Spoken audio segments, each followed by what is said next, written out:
Hi everyone, my name is Dariana Robledo, and I just want to give you all a brief moment to read the disclaimer on the slide. Essentially, I just want to announce this is a student presentation.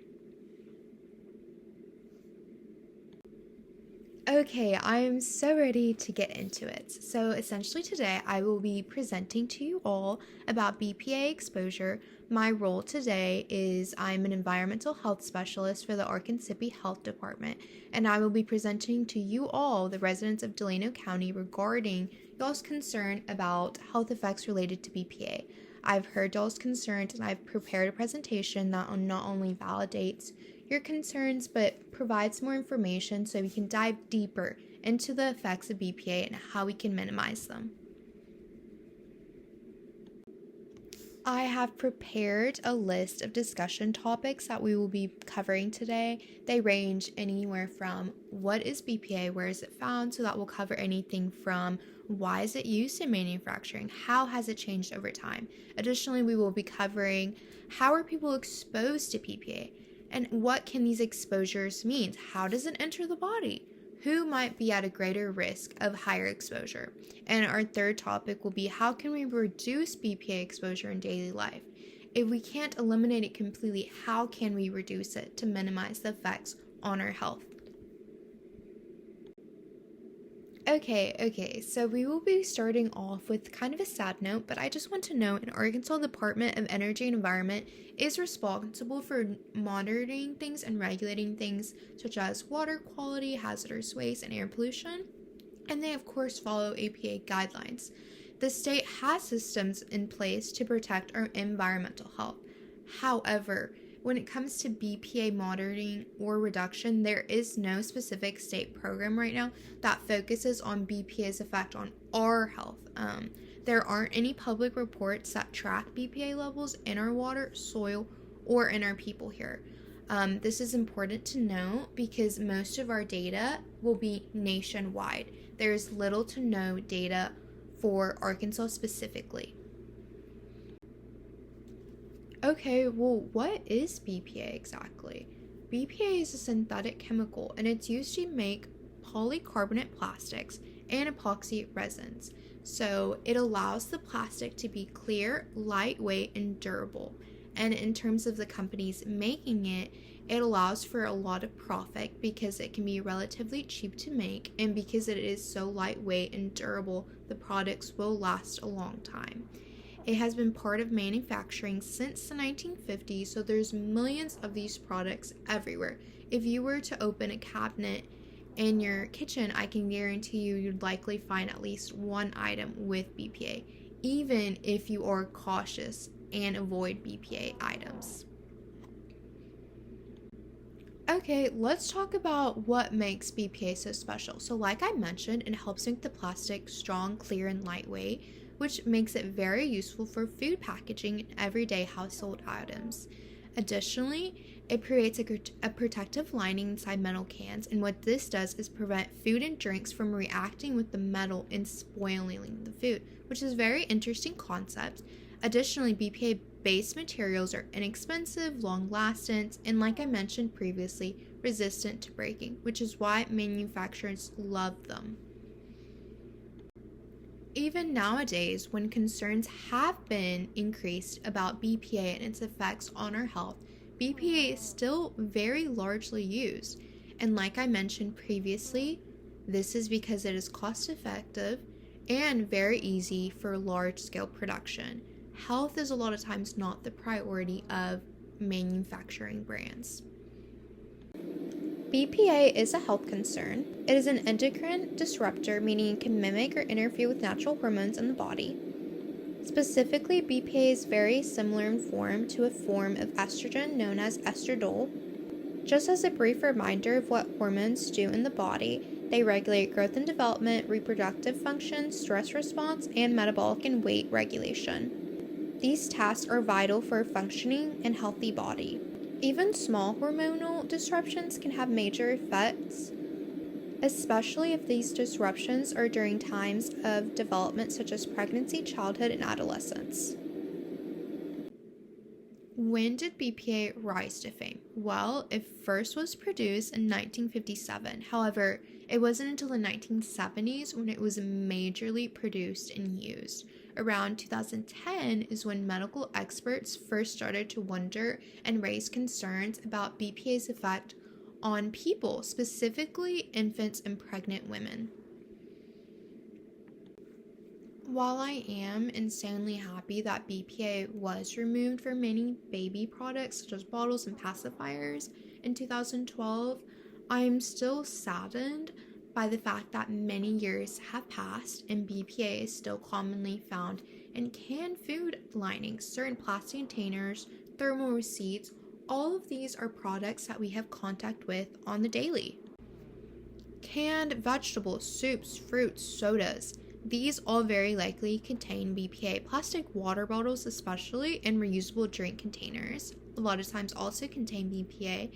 Thermal receipt paper, so the receipt that you would get from the grocery store that tells you how much you spent, very likely also contain BPA. Gas stations and retail stores, their receipts as well. Plastic bowl, plates, and utensils, especially the ones marketed as shatter resistant, very often contain BPA.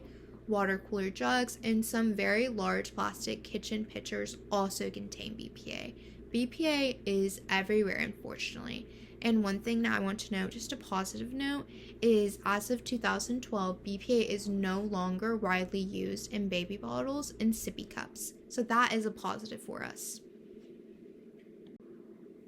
Okay, and here's a little visual for y'all to see items that you may have at your house that contain BPA. So like I mentioned, canned foods, item packaged in plastic containers, receipts. Those are all ones that I mentioned, but ones that I didn't mention were sports equipment, dental filling sealants, and household electronics. As you can see, BPA really is everywhere, so it's very important for us to know what effects it may have on our health.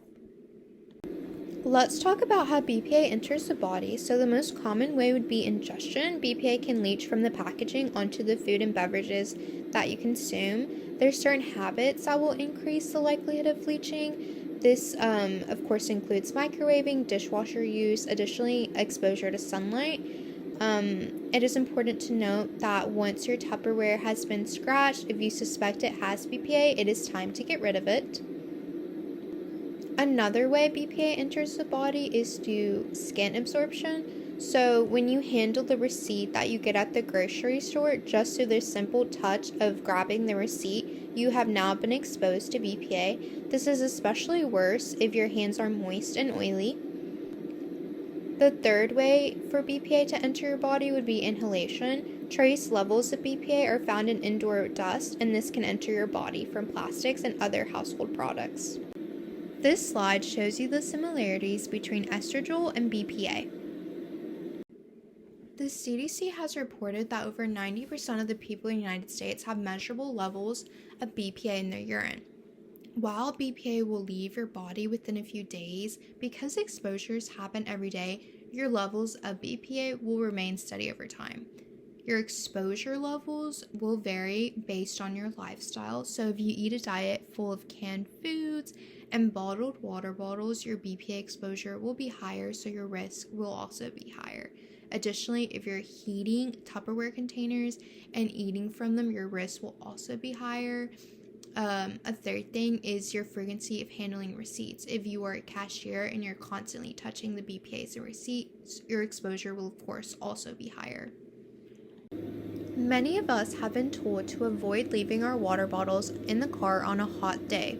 This is because, as we've talked about before, leaching does increase with heat, and plastic water bottles are known to have BPA. However, I would like to note that everyone faces a BPA risk. In a Harvard University study, adults who drank cold beverages from BPA-containing water bottles for a week had a 69% increase in BPA levels in their urine compared to the week previously. This shows that even while taking precautions and not leaving BPA-containing plastic water bottles in the sun, BPA leaching can still occur. The effect happened without heating the plastic, meaning normal use itself can result in exposure, despite our precautions. Additionally, I would like to talk about the possible reproductive and hormonal effects from BPA. Scientific studies have reported associations between BPA and changes in estrogen and testosterone balance, disruption in women's periods, reduced sperm mobility and concentration. Additionally, increased sensitivity in pregnant individuals and developing fetuses was observed.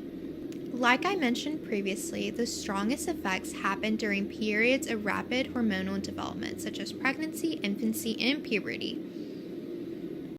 Let's dive deeper into the reproductive data surrounding men and BPA. A study of adult men found that higher levels of BPA in the urine were associated with significantly lower testosterone levels. Furthermore, men in the highest BPA exposure group had about a 23% lower testosterone level compared to those with the lowest exposure.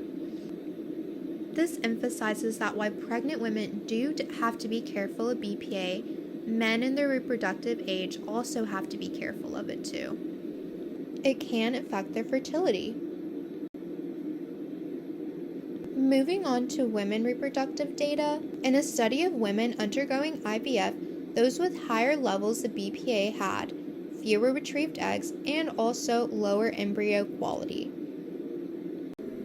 BPA is also concerning in terms of child development. Studies examining early life BPA exposure suggest that there are differences in attention, emotional regulation, and behavior in children. And I'd like to note that children are at a greater vulnerability due to their developing hormonal systems. Exposure during pregnancy is believed to have a greater effect than later in life. A study measuring BPA levels in pregnant women found that the higher BPA exposure was associated with behavioral differences in their children at age 3. These children were more likely to show anxiety, hyperactivity, and attention difficulties. In a study of nearly 3,000 children with a higher BPA level were 70% more likely to be overweight or obese. This is in comparison to children with a lower BPA exposure. This study was done in the US. BPA is thought to have effects on our metabolic system. Research has explored potential associations between BPA exposure and higher body fat accumulation, insulin usage, risk of type 2 diabetes, and additionally its effect on cholesterol and lipid balance. In a study where adults drank from cans lined with BPA, their BPA levels increased by more than 1,600% only within 2 hours. Additionally, their systolic blood pressure also increased by an average of 4.5. I want to emphasize that while yes, BPA exposure has been linked to numerous negative effects on the body, there are things we can do to mitigate these effects. The first step would be in reducing our BPA exposure. There's many ways we can do this. One way is to buy fresh or frozen food instead of canned. We can limit the amount of packaged food we eat. We can also refrigerate food in glass or stainless steel containers instead of a BPA containing plastic. Additionally, simply being aware that cash register receipts contain BPA can be helpful in itself. Another way is to avoid heating food in a can or microwaving food in plastic. I'll pause so you can read additional ways. While the EPA does not have a drinking water limit for BPA yet, it is on the high priority list for risk evaluation. Additionally, I want to just mention again that BPA is banned in baby products, such as baby bottles. However, like we've discussed, it is very much still in our adult food and beverage containers. OSHA does not have specific exposure limits when it comes to BPA. However, basic chemical safety rules are to be followed. This includes providing gloves and protective gear, telling workers if BPA is present, providing good ventilation, and giving workers access to information about the BPA risk. People of color and people of low income are more disproportionately impacted by BPAs. This is because they are more likely to be the workers in the manufacturing of the chemical and are living near the industrial sites or waste facilities. Additionally, big picture is important to note that they have higher reliance on canned and processed goods due to lower income, and they are less likely to buy expensive glass Tupperware when cheap BPA containing Tupperware is easier on the wallet. Limited income means limited resources. Another thing I want to keep in mind is that while there is a lot of concern about BPAs, there are more chemicals we should also be aware of in the BPA family. This includes BPS, BPZ, and BPF. I'd like to note that just because a product says it's BPA free does not mean it will not have any effects on your health. The BPA family is big, and unfortunately its family members contain some of the same health risks that BPA does. I sincerely want to thank everyone for taking time out of their busy days to listen to me talk about BPA's effects. I'm so glad y'all came to me with y'all's concerns, and please know my heart is with y'all, the residents of Delano County. My main takeaways from today's presentation is that BPA exposure is unfortunately very common. However, it is manageable. We have talked about mitigation techniques today. I want to encourage people to make small daily behavior changes that can reduce your exposure overall. And I want to note that the goal is awareness, not fear. Our health department can help residents find safe and affordable household alternatives. Thank you so much, everyone, for your time. Here are my references. Thank you.